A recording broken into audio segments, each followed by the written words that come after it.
Hello everyone, welcome back in English यान, जहां हम सीखते हैं बहुत ही इजी वे में इंग्लिश को, वो भी आपकी अपनी मनपसंद भाषा हिंदी में। फ्रेंड्स, ग्रामर सीखने में काफ़ी लोगों को डिफ़िकल्टीज़ होती है, पर मैं आपको यहाँ पर काफ़ी इजी तरीके से समझाने का प्रयास करूँगी।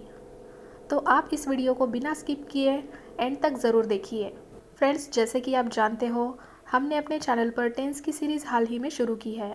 अब तक हमने अपनी पिछली वीडियोज़ में टेंस के 5 टाइप्स देखे हैं, जो कि है present tense, past tense, future tense, present continuous tense और पास्ट कॉन्टिन्यूस टेंस। जो लोग इस चैनल पर नए आए हो, वो लोग उन पिछली वीडियोस को ज़रूर देखें। स्टेप बाय स्टेप आपको टेंस की हर वीडियोस देखते चलनी है। अगर आप शुरुआत से नहीं देखोगे, बीच बीच में देखोगे, तो आपको कुछ भी समझ आने वाला नहीं है। इसीलिए टेंस की सीरीज़ पार्ट 1 से लेकर एक एक कर आपको देखते चलनी है। ओके गाइज, तो present tense, past tense, future tense, present continuous tense और पास्ट कॉन्टिन्यूस टेंस को सीखने के बाद आज हम इस वीडियो में फ्यूचर कॉन्टिन्यूस टेंस के बारे में सीखेंगे। फ्यूचर कॉन्टिन्यूस टेंस, इसको हिंदी में कहते हैं चालू भविष्यकाल या फिर अपूर्ण भविष्यकाल। फ्यूचर कॉन्टिन्यूस टेंस में क्या होता है कि ये काल हमको आने वाले समय में कोई क्रिया हो रही होगी, इसका संकेत देता है। यानी हम किसी काम को इन फ्यूचर कर रहे होंगे, इसको ये काल दर्शाता है। ओके, और इसी को ही हम अपूर्ण भविष्यकाल इसीलिए कहते हैं क्योंकि ये क्रिया इन फ्यूचर हो रही होगी, ऐसा हम बोल रहे हैं, पर यह क्रिया पूरी या पूर्ण नहीं हुई होने के कारण इसे हम अपूर्ण भविष्यकाल भी कहते हैं। फ्रेंड्स, आइए इसी को हम एग्जाम्पल्स के द्वारा समझते हैं। फॉर एग्जाम्पल, वह घर आ रहा होगा, सीमा गाना गा रही होगी, हम कल मुंबई जा रहे होंगे। फ्रेंड्स, इस काल को पहचानने का सिंपल तरीका ये है कि इस काल के वाक्यों के अंत में रहा होगा, रही होगी, रहे होंगे ऐसे शब्द शामिल होते हैं। Now look at this sentences. I shall be watching movie and I will be watching movie. इन दोनों वाक्यों का अर्थ होता है मैं मूवी देख रहा होऊंगा।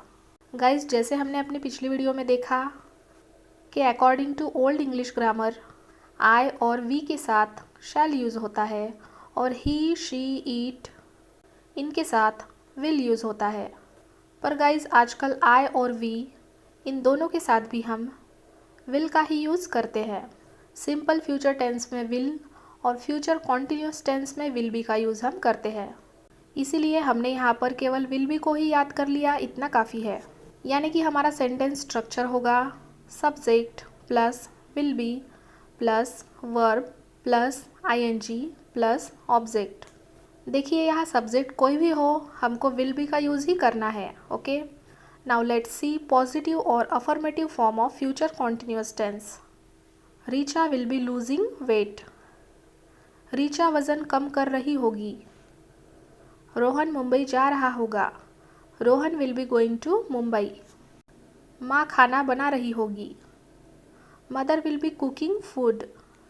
गाइस, इस काल का उपयोग हम तब भी करते हैं जब हम ये दर्शाना चाहते हैं कि किसी क्रिया को हम जल्द ही आने वाले समय में पूरा करने वाले हैं। For example, tomorrow at this time I will be going to birthday party. कल मैं इस वक्त बर्थडे पार्टी को जा रही होंगी। Next example is in the evening I will be going to home. शाम को मैं घर जा रही होंगी। यहाँ देखिए, दोनों वाक्यों से हमें ये समझ आता है कि आने वाले समय में जल्द ही कोई काम हमारे द्वारा होने वाला है। Now let's see negative forms of future continuous tense. अब नेगेटिव सेंटेंस बनाने का हमारा सेंटेंस स्ट्रक्चर होगा subject plus will not be plus verb plus ING plus object. अब यहाँ पर देखिए, नॉट का यूज़ हमको विल और बी इन दोनों के बीच में करना है। Will not B, okay, will be not ऐसे हमको नहीं लिखना है, ये गलत होगा, बल्कि विल नॉट बी ऐसे हमको लिखना है। Okay, for example, she will not be going to bank, वह बैंक नहीं जा रही होगी। Next, he will not be dancing tomorrow, वह कल नाच नहीं रहा होगा। यहाँ पर देखिए, विल नॉट के जगह पर हम वोंट, ये इसका कॉन्ट्रैक्शन यानी कि शॉर्ट फॉर्म भी यूज़ कर सकते हैं, जैसे कि she won't be going to bank and he won't be dancing tomorrow. Now let's see some interrogative forms of future continuous tense, यानी कि प्रश्नवाचक वाक्य। अब देखिए ऐसे सेंटेंसेस में अगर WH फैमिली वर्ड्स होंगे जैसे why, where, who, what, how, whose, तो इनको हमें पहले यूज़ करना है। इनका यूज़ हम प्रश्न पूछने के लिए करते हैं। और अगर कभी ऐसे सेंटेंसेस में ये वाले WH वर्ड्स ना हो तो वहाँ उस सेंटेंस की शुरुआत हमको विल से करनी है। तो यहाँ पर हमारा सेंटेंस का स्ट्रक्चर होगा WH family word plus will plus subject plus not plus be plus verb plus ING plus object, और लास्ट में आएगा question mark. For example, will Sameer be dancing, क्या समीर नाच रहा होगा। यहाँ पर देखिए इस सेंटेंस में कहीं पर भी WH टाइप वर्ड जैसे what, where, whose, why use नहीं हुआ है, इसलिए हमने यहाँ सेंटेंस की शुरुआत विल से की है। Now next example is what will Richa be playing, Richa क्या खेल रही होगी। यहाँ पर देखिए इन दोनों सेंटेंसेस में काफ़ी फ़र्क है। यहाँ पर देखिए फर्स्ट सेंटेंस में जब हम ये क्वेश्चन पूछते हैं कि विल समीर बी डांसिंग, क्या समीर खेल रहा होगा, तो येस और नो, हाँ या ना, इतना ही आंसर हम इस क्वेश्चन का दे सकते हैं। या तो हम कहेंगे हाँ समीर खेल रहा है, या फिर हम कहेंगे नहीं समीर नहीं खेल रहा है, राइट। तो इसका जवाब हम केवल येस और नो में दे सकते हैं। पर यहाँ नेक्स्ट एग्जाम्पल देखिए, what will Richa be playing, यानी कि रीचा क्या खेल रही होगी। तब यहाँ हमें रीचा के क्रिया के बारे में बताना है कि वह चेस खेल रही है, या फिर लूडो खेल रही है, या फिर फुटबॉल खेल रही है। इस तरह इस दूसरे क्वेश्चन में हम इसका आंसर प्रॉपर तरीके से कर सकते हैं। इसीलिए हमें ये चीज़ यहाँ पर याद रखनी है कि आंसर जब केवल येस और नो में ही देना हो तो हम WH फैमिली वर्ड्स जैसे व्हाट, वेयर, व्हाई इनसे प्रश्न की शुरुआत नहीं करेंगे। पर जब हमें प्रॉपर तरीके से डिटेल में आंसर करना हो तभी हमें WH फैमिली वर्ड्स का यूज़ करना है। ओके, सो फ्रेंड्स, इस तरह यहाँ पर हमने फ्यूचर कॉन्टिन्यूअस टेंस से जुड़े पॉजिटिव, नेगेटिव, साथ ही साथ इंट्रोगेटिव सेंटेंसेस भी देखे। अब हम इसी से जुड़े कुछ और सेंटेंसेस की प्रैक्टिस आप लोगों को करवाएंगे, क्योंकि जितनी ज़्यादा प्रैक्टिस आप लोग करते जाओगे, जितने ज़्यादा सेंटेंसेस को सीखते जाओगे, उतने ही परफेक्ट आप ग्रामर में बनते जाओगे। पहले हम पॉजिटिव सेंटेंसेस को सीखेंगे। सबसे पहले मैं हिंदी में वाक्य रखूँगी, उसे आपको खुद से इंग्लिश में ट्रांसलेट करने की कोशिश करते चलनी है। तो देखिए यहाँ पर हमारा फर्स्ट एग्जाम्पल है, वह उसकी किताब पढ़ रहा होगा। वह उसकी किताब पढ़ रहा होगा। He will be reading his book. He will be reading his book. Our next example is way football खेल रहे होंगे। वे यानी कि they will be playing football. They will be playing football. Way football खेल रहे होंगे। नेक्स्ट एग्जाम्पल इज तुम मेरे नौकर को बुला रहे होंगे। You will be calling to my servant. You will be calling to my servant. Next, हम आपके घर आ रहे होंगे।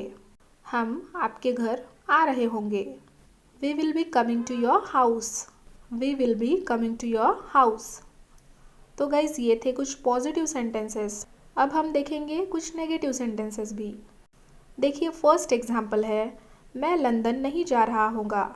मैं लंदन नहीं जा रहा होगा। I will not be going to London. I will not be going to London. Okay, यहाँ will be not नहीं लिखना है, हमें लिखना है will not be।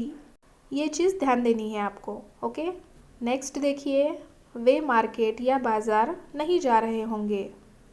They will not be going to market. They will not be going to market. यहाँ पर भी देखिए will के साथ not आया है, will को लग कर। ओके, विल बी नॉट ऐसे हमने नहीं बोला है। देखिए नेक्स्ट एग्जाम्पल है, तुम मुझे मिलने नहीं जा रहे होंगे। तुम मुझे मिलने नहीं जा रहे होंगे। You will not be going to meet me. You will not be going to meet me. Next example देखिए, हम पार्टी को नहीं आ रहे होंगे। We will not be coming to the party. We will not be coming to the party. Now we will see some interrogative sentences also. अब friends देखिए, यहाँ पर फ्यूचर कॉन्टिन्यूस टेंस से जुड़े इंट्रोगेटिव सेंटेंसेस बनाते वक्त हमको कुछ खास बातों को, कुछ खास रूल्स को ध्यान में रखना होगा। वो दो खास रूल्स कौन से हैं, आइए उनको हम जान लेते हैं। तो गाइज, रूल नंबर 1 इज़, अगर किसी इंट्रोगेटिव सेंटेंस की शुरुआत क्या से हुई हो तो सबसे पहले हमें उस सेंटेंस की शुरुआत विल से करनी है। उसके बाद आएगा सब्जेक्ट। उसके बाद यहाँ हमें बी को यूज़ करना है सिर्फ अगर वाक्य पॉजिटिव हो, और अगर नेगेटिव होगा तो बी से पहले सब्जेक्ट के बाद हमको नॉट लगाना है। अब यहाँ बी के बाद आएगा वर्ब प्लस आईएनजी, उसके बाद आएगा ऑब्जेक्ट और लास्ट में आएगा क्वेश्चन मार्क। ओके गाइज, आइए अब इसको समझने के लिए कुछ एग्जांपल्स हम देखते हैं। और फर्स्ट एग्जांपल इज़, क्या वह मार्केट जा रहा होगा। अब देखिए, यहाँ पर रूल नंबर 1 के हिसाब से वाक्य की शुरुआत हुई है क्या से। स्टार्टिंग में आ रहा है क्या, तो यहाँ पर हमें वाक्य की शुरुआत विल से ही करनी है। विल, उसके बाद आएगा सब्जेक्ट जो कि है यहाँ वह, यानी कि ही, विल ही। उसके बाद हमें बी लगाना है, विल ही बी। उसके बाद वर्ब प्लस आईएनजी आएगा। यहाँ वर्ब है go, go plus ING going, will he be going. उसके बाद आएगा ऑब्जेक्ट जो कि है टू द मार्केट और लास्ट में आएगा क्वेश्चन मार्क। ओके, तो हमारा सेंटेंस बनेगा, will he be going to the market, क्या वह मार्केट जा रहा होगा। उसके बाद नेक्स्ट एग्जाम्पल है, क्या वह गांव को पैदल जा रही होगी। अब यहाँ पर भी वाक्य की शुरुआत क्या से हुई है, इसीलिए सब में पहले आएगा विल। विल शी, यह लड़की के बारे में कहा गया है, इसीलिए यह सब्जेक्ट है हमारा शी, विल शी। उसके बाद आएगा बी, विल शी बी। उसके बाद जाना ये वर्ब होने के कारण गो इस वर्ब को आईएनजी लगकर यहाँ आएगा going, will she be going. उसके बाद आएगा ऑब्जेक्ट जो कि है गाँव, यानी कि टू विलेज। और यहाँ पर देखिए एक्स्ट्रा बचे अदर, यानी कि बाकी के वर्ड्स भी है जो है पैदल, यानी कि ऑन फुट। एक्स्ट्रा बचे जितने भी वर्ड्स हैं उनको हमें ऑब्जेक्ट के बाद लिखने होते हैं और लास्ट में हमें क्वेश्चन मार्क लगाना होता है। तो देखिए गाइज, यहाँ हमारा पूरा सेंटेंस बनेगा, will she be going to village on foot और लास्ट में आएगा क्वेश्चन मार्क। क्या वह गांव को पैदल जा रही होगी, will she be going to village on foot. Next example is, क्या वह मुझसे मिलने नहीं आ रही होगी, will she not be coming to meet me. यहाँ देखिए, ये एक नेगेटिव सेंटेंस होने के कारण नॉट जो है वो बी से पहले और सब्जेक्ट के बाद यूज़ हुआ है, जिसके बारे में हमने पहले भी जिक्र किया है। नेक्स्ट एग्जाम्पल इज़, क्या हम मूवी को नहीं जा रहे होंगे। यहाँ पर देखिए, ये भी एक नेगेटिव सेंटेंस है, तो इसका इंग्लिश में अनुवाद होगा, will we not be going to movie, क्या हम मूवी को नहीं जा रहे होंगे, will we not be going to movie. So friends, ये था इंट्रोगेटिव सेंटेंसेस को बनाने का फर्स्ट रूल। आइए अब हम रूल नंबर 2 को भी जान लेते हैं। अब रूल नंबर 2 में क्या होता है कि जब कभी भी किसी भी इंट्रोगेटिव सेंटेंस के बीच में क्या, कब, कैसे, क्यों, कहाँ आदि प्रश्नवाचक शब्द यानी कि WH फैमिली वर्ड्स आते हैं, तो सबसे पहले हमको इनकी अंग्रेज़ी जैसे who, why, what, how, where, whose, इनसे सेंटेंस की शुरुआत करनी है। ओके, उसके बाद हमें विल का यूज़ करना है। उसके बाद आएगा सब्जेक्ट। उसके बाद अगर वाक्य नेगेटिव होगा तो नॉट का यूज़ हम करेंगे सब्जेक्ट के बाद, और अगर वाक्य पॉजिटिव होगा तो हम नॉट का यूज़ नहीं करेंगे।